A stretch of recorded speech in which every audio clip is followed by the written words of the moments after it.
So I posted a TikTok video. If you haven't followed me on TikTok, please do. I'm gonna leave it in the description box below. I'm gonna put it somewhere on the screen if you haven't followed me on TikTok. But I posted one, and it pretty much was me saying that I wasn't a big fan of John Cena's heel turn. I really wasn't a big fan of the promos that he did. There's only like a couple of things that I really was a fan of, and that was the CM Punk feud, but also the whole R-Truth angle that happened. We'll comment on that a little bit later. That whole R-Truth situation really pissed me off. They really blew a lot of great potential to tell like a really great story with R-Truth. But anyways, we're gonna be going through that specific TikTok, and we are going to be going through all of those comments, and I'm very excited to see that because sometimes these comments are very sometimes these comments can be fucking weird, and sometimes these comments can be kind of insane. So we'll be going through it. I'll be giving my opinion on it. I'll be saying if I agree with it, if I don't agree with it. So let's get into it. Again, this is my opinion and my bias. If you give a fuck, awesome, great, perfect. If you don't, whatever, you know. I just kind of want to post these on here because I really don't have that many people in my personal life that I can talk to wrestling about besides my pops. So let's get into it. So this first post, Jesus Christ, this first person posted, "You're right. His monotone everything choice was weird." I tend to agree, but I also understand what they were trying to do. They were trying to portray that John Cena was anti WWE, anti this, anti that. Now, the fans turned on me during my whole time in WWE. Now you want to cheer me.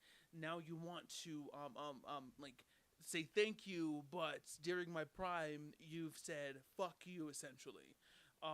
So his monotone voice, the backwards belt, his not so colorful entrance music. He didn't really salute to Stu anymore. He didn't throw his hat into the crowd. He didn't do his like normal John Cena stuff. And you know, of course, I understand that like they were trying to go for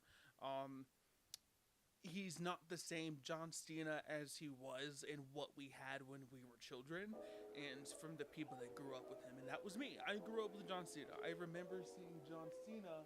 That was weird. I don't know what the fuck that was. I remember John Cena and going against CM Punk back in the day. I remember John Cena having all these great matches with Nexus. Besides that one Nexus match where he just pretty much squashed the whole Nexus squad and killed the entire momentum of Nexus. But we won't talk about that necessarily. It was just extremely weird, the choice of just stripping away everything that we knew about him and replacing it with like basic monotone shit. So I agree with this comment. It was a weird choice. I wish they could have done something a little bit different. I don't know necessarily give him like a different entrance music.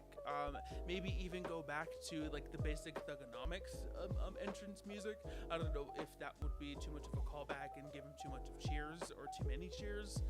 I don't know. They could have done a different thing, and now I feel like one of those unfortunately John Cena's heel turn is going to be remembered as one of those things that shouldn't have happened, and my opinion is it kind of like is a little tarnish on his entirety of like a baby face,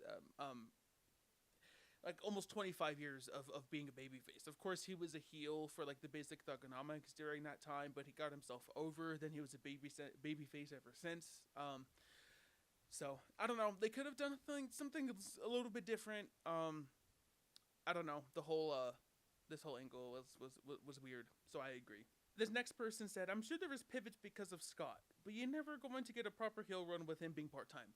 And he does make up a good point with John Cena being like a part-time champion, because him being part-time really puts a damper on, you know, the storytelling and backstage segments and different storylines that they could potentially have. You know, they could have developed a little bit more of an R-Truth story with way more backstage segments if John Cena was full-time, but unfortunately, not really unfortunately, it's just like John Cena's a little bit more busy, getting his money, getting the bag somewhere else, acting and doing all that kind of shit. So, he does make up a good point. It really did lack John the ability to tell really great stories, and it really did suffer. I really do believe.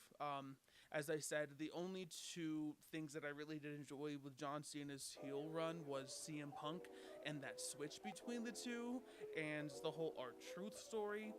They could have done a little bit more with Randy Orton. The match that they had at Backlash was great, but they could have developed the storylines a little bit more. But unfortunately, John Cena had other prior commitments before this time, and his decision to turn him heel. Going to the first part, Travis Scott really did, I feel like they really did fuck up everything, because reports are saying that, like, WWE and Travis Scott's relationship is, like, done, and, like, there's, like, no going back to, like, rekindle the relationship. It is what it is, though, and I think it's really because, like, everyone had, like, a sour taste in their mouth with, Travis Scott being, like, the reason why John Cena turned heel with The Rock. The Rock has been gone. He's nowhere to be seen. What the fuck is The Rock? And I feel like everything the Rock touches, it just kind of falls apart. Cody Rhodes' first title run was kind of tarnished because of the lack of The Rock. The Rock came out to pretty much say, Cody, I am going to take that belt off of your shoulders right after WrestleMania 40. But now, it's extremely weird because the Rock has been gone. It fucked up Cody's title reign. It really made it boring. It made it extremely predictable. But then now, with Travis Scott coming out at WrestleMania 41 to help heel John Cena retain or get the championship from Cody Rhodes, it was a weird decision because, obviously Travis Scott didn't know what he was doing. He gave Cody Rhodes like an insane black eye from that super stiff hits that Cody had. So I don't know. Travis Scott really did fuck up everything. It really made every single fan pissed off about John Cena and The Rock. I don't know if we'll ever see The Rock again. I hope he doesn't come back, frankly, for John Cena's the rest of John Cena's dates, because apparently he only has 8 dates left. I don't want him to cause any or have any messes and have any stink fests with John Cena anymore. I don't want that, and I don't want Travis Scott anymore. So it sucks that the relationship is tarnished. You never want to see that when it comes to business, when it comes to life. But whatever, it is what it is. We move on from the situation. I'm sure a lot of fans are happy that we won't see Travis Scott, and he won't be part of WWE anymore. But it is what it is. I love celebrities. I think celebrities can be an essential part of WWE if they are done right. Going to the next comment. They dropped the ball by not having a redemption arc. If it's all about storytelling, they ruined the ending. And that's true. We have 4 months left of John Cena's time in WWE before he finally retires. So they could have had an amazing redemption arc where he is proving to R-Truth that he is different and he is not the John Cena that betrayed R-Truth. He could have, talked to Randy Orton and apologized to Randy Orton. Hopefully, redeemed himself with Randy Orton, with Cody Rhodes as well. It's just extremely weird how everything was rushed. But again, going back to the previous comment, I feel like everything just kind of shifted because of Travis Scott. Since Travis Scott is not here, since The Rock is not here, I feel like they had to rush his babyface term because The Rock is not going to be there. The relationship with Travis Scott and WWE is tarnished. So like, I guess they just kind of said fuck it and let's go for it. But it would have been interesting to see John Cena's redemption arc to I guess to have him gracefully lose the title to a person that's going to retire him. In this case, it would be Gunther. I guess that's who's reportedly going to retire John Cena, or he gets a redemption arc from the fans, and he proves to fans and Randy Orton and Cody Rhodes and R-Truth that he is the same old John Cena that they know and love. That would have been an interesting story, but alas, we'll see what happens in the next 4 months, in the next 8 dates, with John Cena. We'll see what happens. This next comment said, fans disliked Travis's involved so much that there was probably pivots and rewrites because of it, and then The Rock probably backed out and it messed up the entire thing. Guaranteed it's The Rock's fault. I wouldn't go to the extreme that it's just The Rock's fault, because, again, WWE could have, put in a little bit more effort into John Cena's heel run. They could have had different stories. They could have put in a little bit more effort into the different feuds as well. Like, for example, with Money in the Bank, it was extremely weird to see Logan Paul and John Cena go ahead and have a tag team match. It's extremely weird, and I was not a big fan of that. The only reason why I liked it was because R-Truth came back and he helped and then he helped John Cena lose the match. It helped. I can't remember at the top of my head, and that's how forgettable it was. I can't remember who the fuck they wrestled, and it was just a couple months ago. R-Truth has helped John Cena lose, and it's just, they could have put a little bit more effort into developing interesting stories, but alas, again, I wouldn't necessarily just blame The Rock. It's collectively WWE's fault. It's collectively The Rock's fault. It's also Travis Scott's fault because, apparently, Drew McIntyre's not a big fan of Travis Scott as well. He just kind of said, fuck that guy, he's a dickhead, on a podcast that he had with Logan Paul. So there's that too. So, it's a lot of, you can point the blame in every single direction. I just don't want to necessarily say it's just The Rock, but it can be The Rock because, as time goes on, The Rock can be a pretty selfish person at times, but he's just doing what he thinks is necessary and what he needs to do in order for to help protect WWE's assets and help make more money for the company. I guess we'll say that. We'll give him the benefit of the doubt. So let's not just blame The Rock. It's The Rock, it's Travis Scott, but it's also WWE's fault for doing that and not putting enough effort into his heel run. I mean, I turned off the product after SummerSlam, but I do read the reports on what happened, and I'm confused why they brought back a sexual predator at SummerSlam to jump on Cena just for Cena to now be facing Logan Paul. And that's interesting. I won't comment on the suits because I'm not a lawyer, so there's that. But I do want to necessarily highlight how weird it is for WWE to rehire someone that has been named in this suit. He's not necessarily being sued, but if you're being named in a suit as serious as this, it raises red flags. My light turned off. Let me fix this shit. Again, it really raises red flags as a company just because, people can say, reports are saying that, that he was cleared by the legal team with WWE. I don't know. I'm not the legal team. I'm just talking from a fan. It's just extremely weird that a person that's been named in a lawsuit that's not necessarily being sued, but it's just weird that they brought back a person that's been named in a specific suit, and it could really backfire.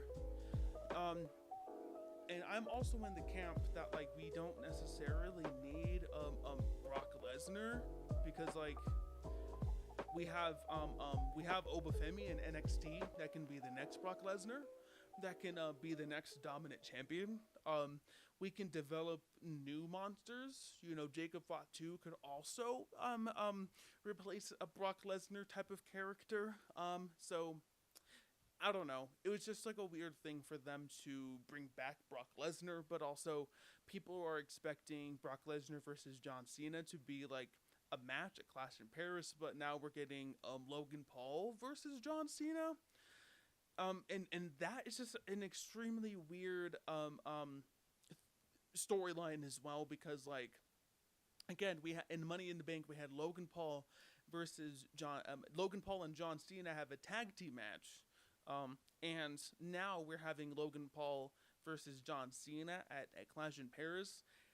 It's extremely rushed, and again, we can blame it on The Rock, we can blame it on Travis Scott, we can blame it on WWE for not being prepared, for pivoting, for, you know, not having a backup plan, like, you know, plan B, plan C, plan D, whatever the fuck you want to say. You know, we can point blame to whoever. It doesn't really matter at the end of the day, because this storyline doesn't make sense. And that's what it is. It doesn't make sense. I hope in the next couple of weeks that they have it make sense and develop an interesting story. I don't think so, just because John Cena won't necessarily be here. We'll see though. It's just, again, it's just weird to see Logan Paul versus John Cena when they just had a fucking tag team match. Cena's heel work couldn't be taken serious. Even his heel face made me laugh.